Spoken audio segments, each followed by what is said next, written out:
good. Good, yeah. So, let's just get kind of into this. You work with a lot of buyers. Yes. And you got to see that kind of burnout or the sense of frustration. Yeah, from time to time we do. I mean, the frustration is, I think, definitely there for buyers that we've been working with.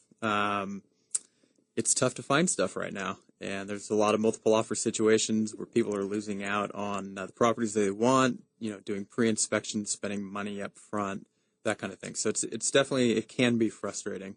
Do you see a difference, I guess, when people start and they're excited, right? They want to buy a house. Absolutely. And, they're like, oh, we'll go buy a house. And then it's all these barriers to entry, it must feel like. I think it does feel that way. Yeah, I mean, I think especially with the market that we're in now, it being, definitely more of a seller's market, at least in the metro part of Seattle, it's tough. We talked at the very beginning about how buying a house is kind of like a wedding invitation or wedding, right? And, the contract seems to be the invitation or the actual ceremony, and you kind of get over it, right? I mean, at the end of the day, you're married, you have kids, you go on and on. But it's kind of the same thing with that house. The contract, buying it seems like such this big event that eventually you live in it and, life goes on.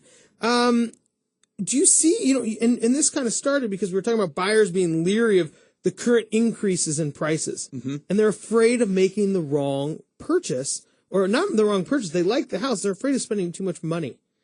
Yeah, I think that, that fear is definitely there. I think that we've seen the market shift so quickly. Just the last 6 months, we've really seen it change dramatically with multiple offers on, it seems like just about anything that hits the market.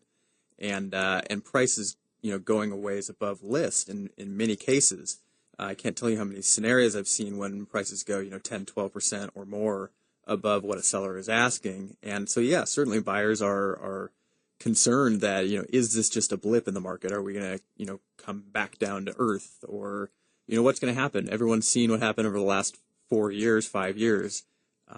So I think people are still being cautious, which isn't necessarily a bad thing. Yeah, it's funny. When everything was going up, nobody was cautious that it was going to end. Right. That's exactly 5 years ago. But now it seems like there's a lot more caution because the memory of just... We've seen it. It wasn't that long ago. Yeah.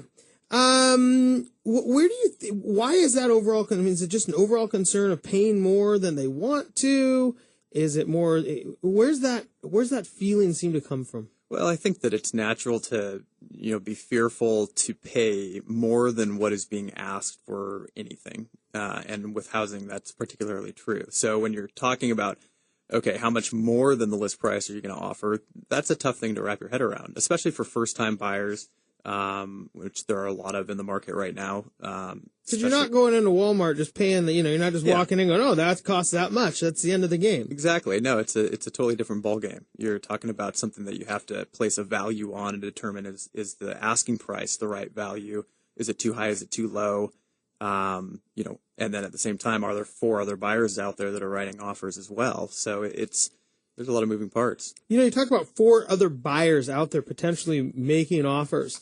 That really just lends itself to, you have to be ready, be able to move quickly. There's a lot of choices that need to be made pretty quickly, aren't there? There are, absolutely.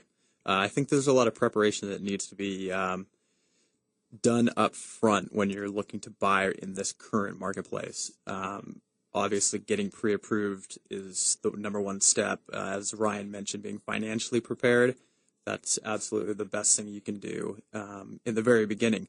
And then secondly, I think you just have to get out and see homes in person. You can look online all day long till you're blue in the face, but at the end of the day, it's just not the same as walking through homes. So I think you need to see enough property. Because they're never quite as big as they appear in those pictures. That's exactly right. Our professional photographers are good. Those wide lens angles are amazing, aren't they? Absolutely. Yep. So I think that seeing things in person so that you really feel like you're ready to pull the trigger when you walk through that right house. Because, if you're looking right now, things are not sticking on the market long. We're here with Dan Wilcynski, broker with Windermere Real Estate, and works with buyers especially. Dan, so you also brought up the point of spending money up front to do inspections. That's another thing somebody has to do before they go out and they make a decision. Another stress, I guess you could say. It can be. It really depends on, what it is that you're looking at, where you're looking. Some parts of the city are, attracting more activity than others. So if you are in a situation where you know that there are going to be multiple offers and say the seller is not going to look at any offers for 6 days, it may behoove you to do your inspections up front. Sellers, they want the least number of contingencies. They want the maximum security. And so that can go a long ways if you're competing with other offers. But yeah, you can spend $700 or more on inspections without, any trouble. And if you do that over and over again, it can start to be painful. Well, yeah. I mean, spend $700 once to find out you love a house even more not to get it sounds painful. It can be painful for sure. What do you mean by being more committed to the process? What does somebody really need to commit to?